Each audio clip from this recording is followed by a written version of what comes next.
it's Diane from Teach Pre-K, and I wanted to share with you guys the literacy activities that I use for my winter unit when we get back from winter break.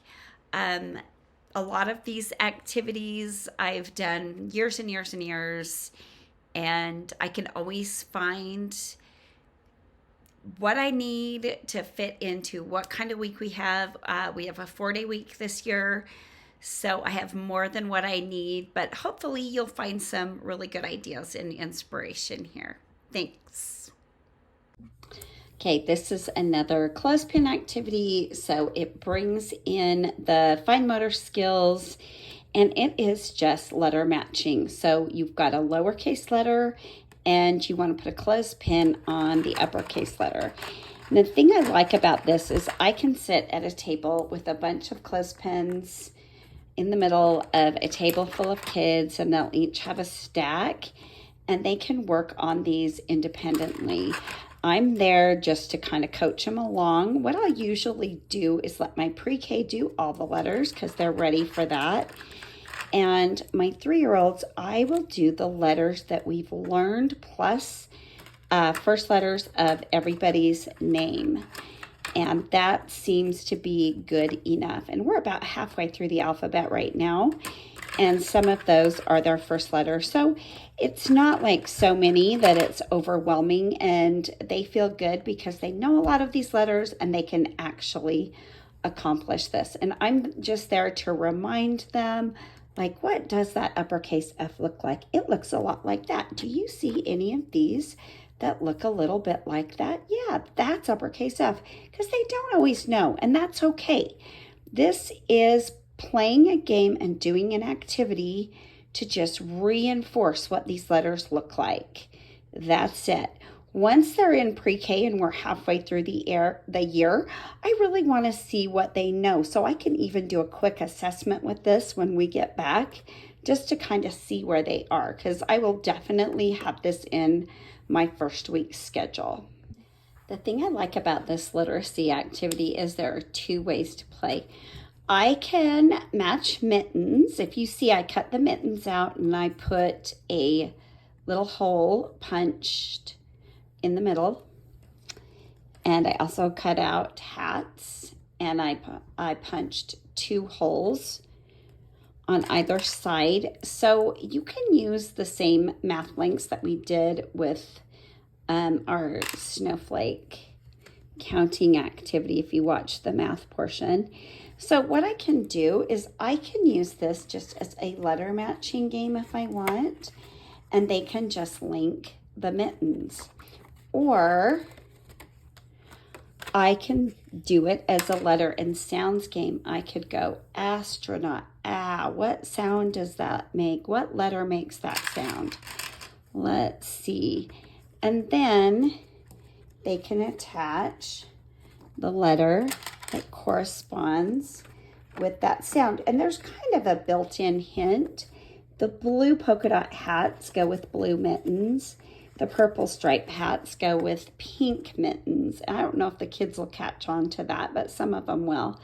So you've got 2 ways to play this. You can really practice letter sounds, or you can just match letters with hooking the mittens together. But again, you've got fine motor skills, letter sounds, phonemic awareness, knowing your upper and lowercase letters. So this will hit a bunch of standards. Okay, this is a great little sound sorting activity. I've got snowballs with beginning sound pictures. And I've got these little snowball buckets, which are just little cards stapled onto these bags.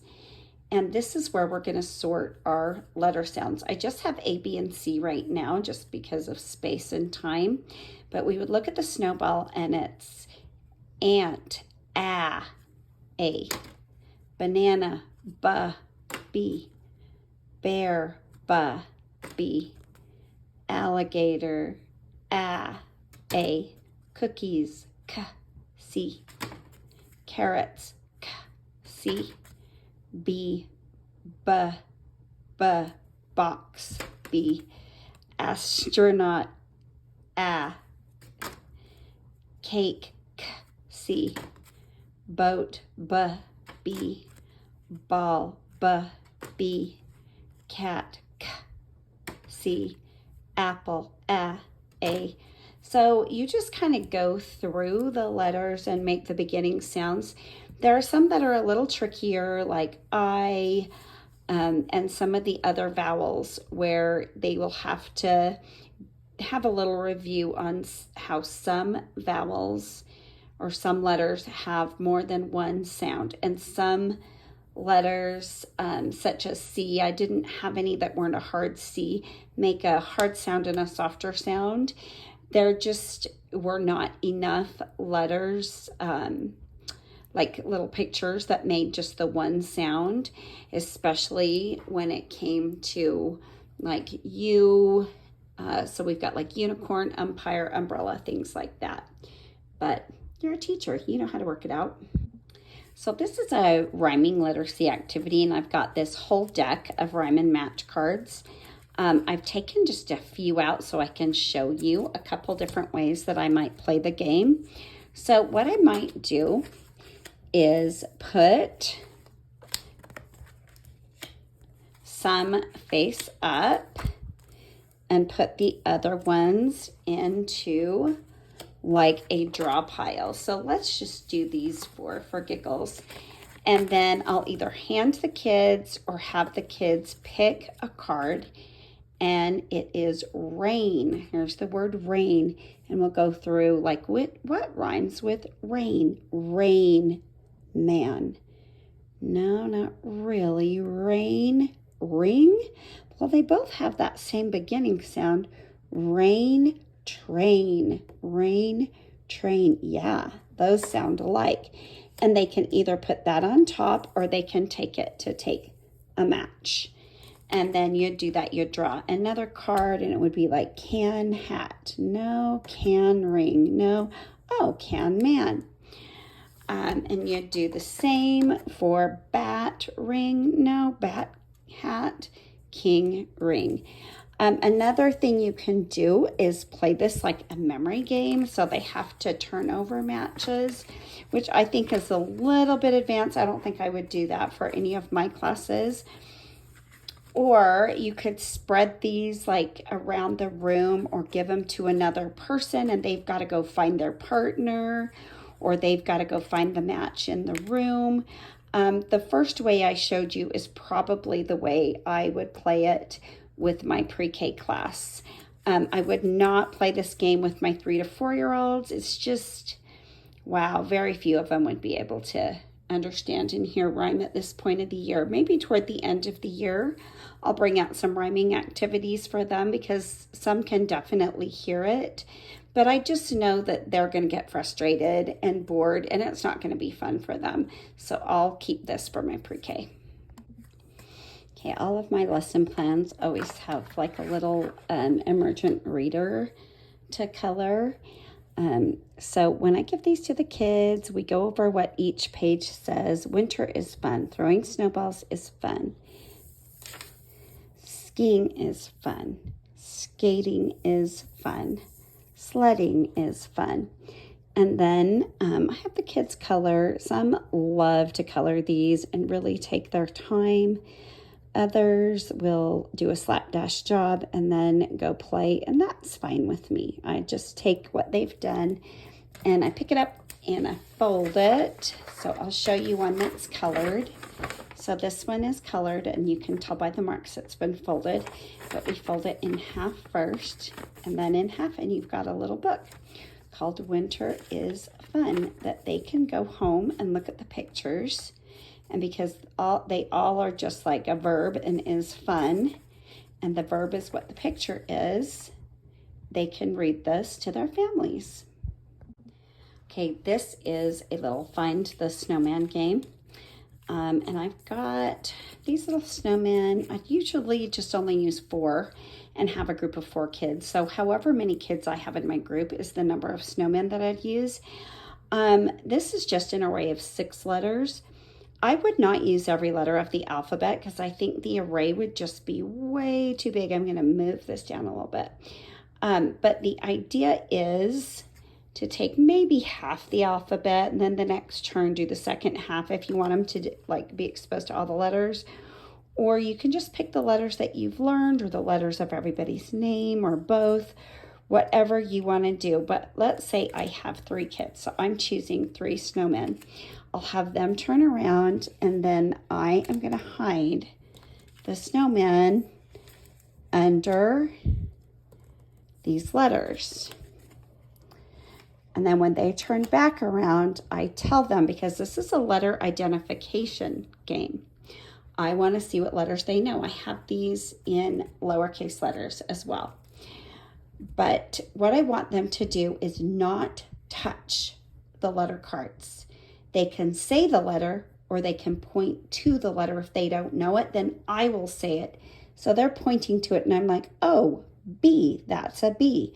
So I'm teaching them the letters that they don't know and I'm listening for the letters that they do know. So you could actually do a cute little assessment with this, or an easy assessment if you want to.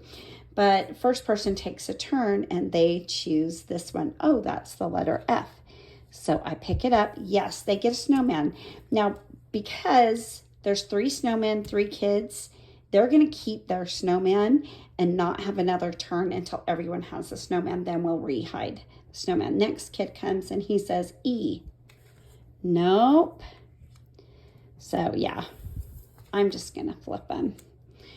Then next kid comes and he says D. So I lift up D. Yeah, you got a snowman. So I have 1 child left.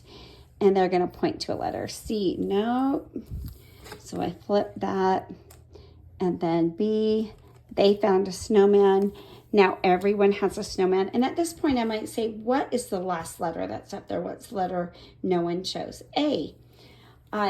So then at this point, I'll either change out the letters and hide up the snowman again, or I'll say, this time I'm going to turn around, you hide the snowman. Oh my gosh, you guys. Do they love this? I have to tell you, one of my classes, my pre-K class this year, loves this game so much. They all played a trick on my aide. It was our little Christmas version of this. And instead of hiding the snowman under the letters, they all hid the snowman in their lap. So she guessed all the letters and there were no snowmen, and they just thought it was hilarious. But as they did it, I think that one was with numbers. She went through all the numbers and they talked about all the numbers. So even though they were just having a blast playing this trick, they were listening to what was going on with all those numbers and looking at the numbers and making connections. But it was so much fun. They will ask to do this game again and again and again and again. They love it. So this one is for the books. It's amazing. Okay, this is a mark the letter game or a letter seek and find game. And what I like about this is I have got these uppercase letter cards, and my set also comes with lowercase letter cards, but I'm just going to use the uppercase and show you. I can do a straight match, uppercase letters to uppercase letters, or I've got a sheet where I could do flip the uppercase, or I could do lowercase too. But if I flip the uppercase, then they have to find the lowercase. This is a really great challenge for my pre-K class at this time of the year. But a straight match, what I'm going to show you now, is just perfect for my cute little 3-year-olds. So I'm just going to draw a card, and it is a G. So I'd say, okay, it's a G. G is like, G makes a ghost sound, like for ghost. And then they would find their G with a dauber. Let's do another one. F. Okay, F. Where is F? And they would find the F, and we would just play. At this point of the year, I can do all the letters. The beginning of the year, I maybe would do only half, and then we'd be done because that's about what their attention span is. But I'm going to show you what I've also included is I have just these mats, so you don't have to waste paper. You don't have to make copies.